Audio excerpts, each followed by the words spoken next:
Hai Sobat Foto, kembali lagi bersama gue Yedija. Di pembahasan kali ini, gue mau membahas rumor yang sedang panas di dunia perfotografian, yaitu tentang Canon R5 yang kabarnya akan overheat nanti waktu ngerekam 8K maupun 4K. Apakah rumor tersebut benar? Langsung kita mulai aja.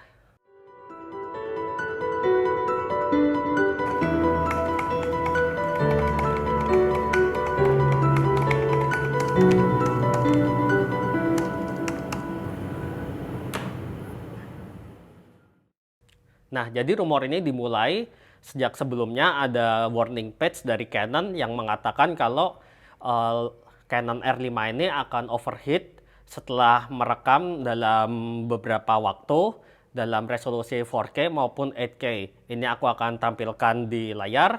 Di sini kalau dalam perekaman 8K RAW itu maksimumnya cuma 20 menit, 4K itu bisa 35 menit, dan 4K yang high quality itu bisa 30 menit.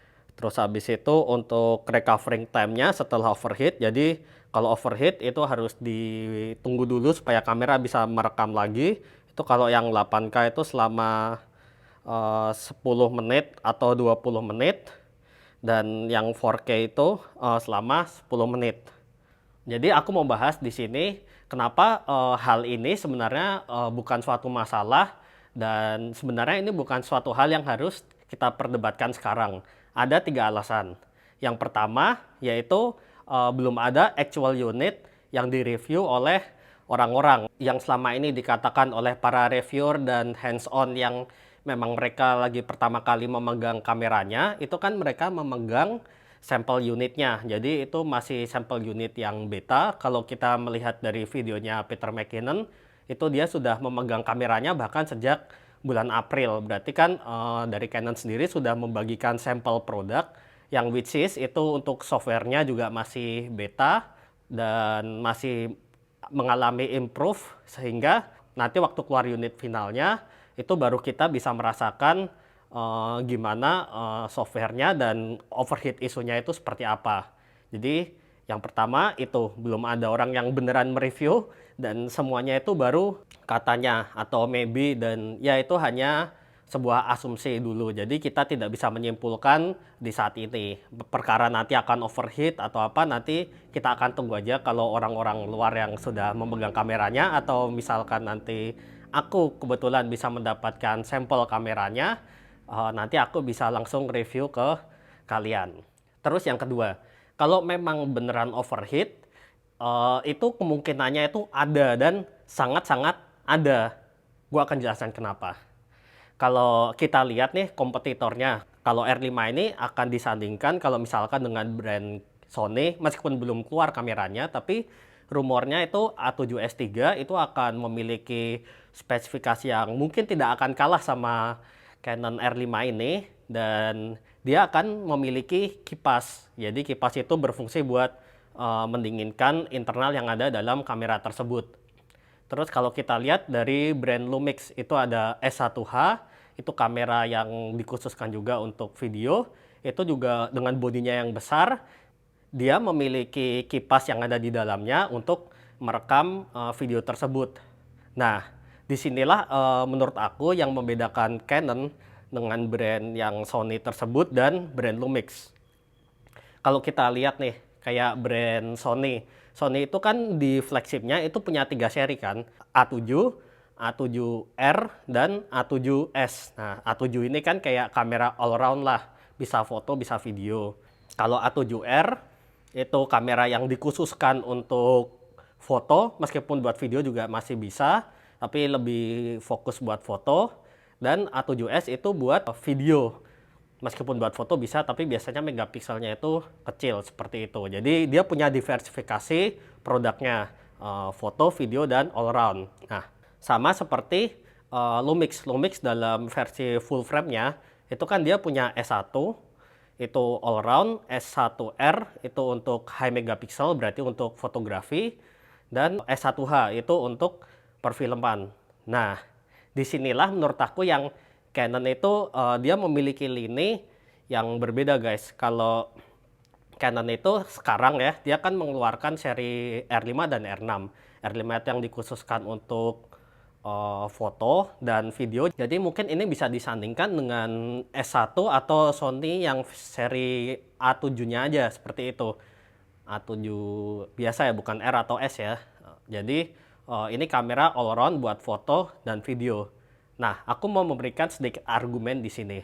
Kalau misalkan Sony nanti A7S3 keluar atau Lumix yang S1H sekarang ini itu kan mempunyai kipas, dan kipas itu kan berarti mempunyai moving parts yang ada di dalamnya. Otomatis untuk ketahanan kameranya sendiri itu akan lebih mudah rusak dibandingkan dengan yang di dalamnya tidak mempunyai moving object. Tapi hal itu juga bukan berarti mereka salah ya, karena itu kan memang kamera yang dikhususkan untuk video, bukan untuk foto seperti itu. Kalau Canon ini kan dia memang hybrid, jadi mungkin dia tidak memberikan kipas di dalam kamera tersebut karena kamera ini juga sebenarnya dikhususkan untuk fotografi guys. Kalau misalkan video itu kan Canon sudah mempunyai cinema lainnya, jadi otomatis dia kan nggak mungkin membuat produk yang bertabrakan satu sama lain. Dan ya memang mirrorless ini, yang R5 ini khususnya adalah kamera fotografi utamanya. Kalau video pun menurut aku ini hanya sebagai mungkin kamera B lah, atau bukan kamera A seperti itu. Kalau yang memang high budget shooting itu kan mereka pasti udah menggunakan peralatan yang lebih canggih, terus menggunakan kamera video yang benar-benaran proper kamera video, bukan yang mirrorless seperti ini ya. Seperti itu guys. Tapi ya memang, oh ya ada satu fitur lagi yang aku nggak tahu Canon kayaknya di sini nggak menyematkan, yaitu kalau di kayak Lumix yang seri S1H itu tuh dia mempunyai fitur yang namanya hot swap. Hot swap itu berarti kalau kita lagi motret panjang banget dan kita nggak mau rekaman itu patah, kita harus stop dulu. Kita tinggal mengganti memory cardnya, mencabut dan memasukkan memory card lain, dan kamera tersebut akan terus merecord tanpa patah satu frame pun seperti itu. Itu yang dinamakan hot swap. Tapi ya memang balik lagi kan, itu kamera dikhususkan untuk video, dan ya dia mempunyai kipas untuk mendinginkan internalnya meskipun buat merekam berjam-jam mungkin seperti itu. Nah terus kalau memang rumor itu benar, menurut aku itu juga bukan jadi masalah guys. Kenapa? Karena yang overheat itu kan kalau buat ngerekam 8K dan 4K. Dan menurut aku untuk orang yang lagi belajar filmmaker atau lagi iseng-iseng video, apalagi vlogging, siapa sih yang mau menggunakan resolusi 8K? Kalau 4K mungkin ya masih ada ya, cuman nggak mungkin lah kita vlogging masa pakai rekam 4K 120 atau 4K 60 pun jarang gitu, paling 4K 24, 4K 30, dan ya itu nggak akan overheat guys. Terus kalau kita memang harus merekam dengan 4K atau 8K, itu kan kita pasti juga akan merekamnya hanya berapa detik stop, berapa detik cut, atau paling 1-2 menit cut seperti itu kan. Mana mungkin dong kita ngerekam misalkan nih liputan event, liputan wedding, atau liputan seminar, kita ngerekam roll terus pakai 4K atau 8K, ya bocor dong. Gimana penyimpanannya, gimana ngeditnya, itu kan akan menyulitkan seperti itu. Jadi ya high resolution video itu memang menurut aku sendiri, dan yang selama ini aku pakai itu ya paling buat beauty shot aja seperti itu. Terus tadi ngomongin tentang masalah penyimpanan nih. Kalau ini pengalamanku ya. Aku kan punya kamera yang 5D Mark IV ini, dan kamera ini bisa merekam 4K dengan bitrate 500 Mbps. Nah, dengan bitrate yang sebesar itu, aku kalau ngerekam 1 menit aja 4K menggunakan kamera yang sekarang aku lagi pakai ini, itu membutuhkan penyimpanan 4 GB.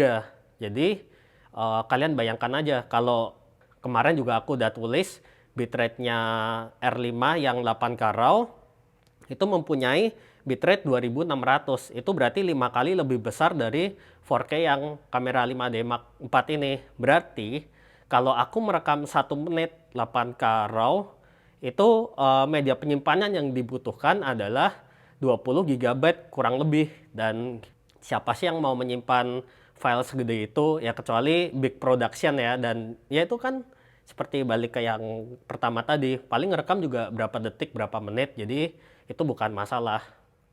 Terus ada argumentasi lagi begini, gue ngerekam 8K, ngapain sih gue ngerekam segitu? Kan di Indonesia sendiri bisa dibilang mungkin kurang dari 1% orang yang sudah punya TV 8K.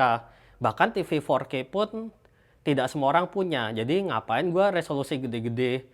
Nah, memang ada beberapa kegunaan resolusi yang gede ini, guys.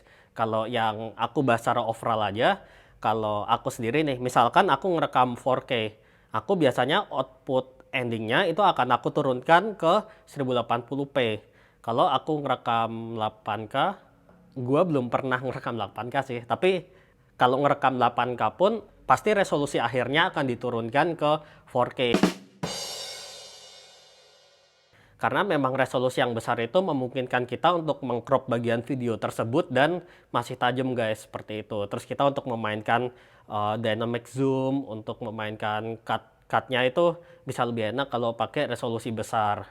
Dan resolusi besar itu juga digunakan untuk oversample. Nah, ini yang aku gunakan hampir di setiap project-project yang membutuhkan visual yang bagus, guys. Kayak misalkan aku pernah ngerekam video klip yang terakhir kali aku buat, itu outputnya di 1080, tapi aku ngerekamnya di 4K. Kenapa? Karena ketika aku kecilkan resolusinya, itu 1080-nya akan lebih bagus dibandingkan aku langsung ngerekam di 1080.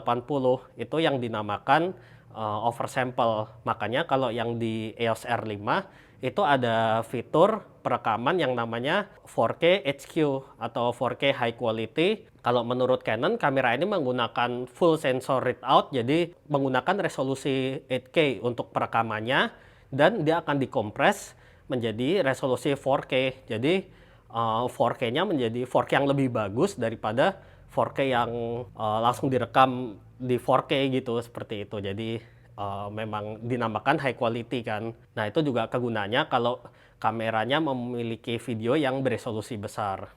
Kalau memang gua bisa diberikan rezeki, semoga bisa beli. Nah, kalau memang kalian yang diberi rezeki untuk bisa membeli EOS R5 ini, jangan salah, kalian juga harus mempertimbangkan hal ini, guys. Dan ini juga menjadi pertimbanganku ya. Kalau kalian bisa merekam resolusi yang gede, 8K atau 4K 120, berarti kalian juga membutuhkan komputer yang kuat juga untuk mengedit. Dan komputer yang kuat itu harganya nggak main-main, guys. Nggak, komputer 10-20 juta itu nggak akan kuat untuk mengedit file 8K, apalagi RAW seperti itu. Jadi kalian harus siapin budget lebih untuk komputer yang mengedit. Terus yang kedua, untuk perekaman yang bitrate-nya gede seperti itu kalian tidak bisa hanya merekam di memory card yang SD card aja. Kalian harus menggunakan yang CF Express. Mungkin aku akan tampilkan beberapa harganya di sini.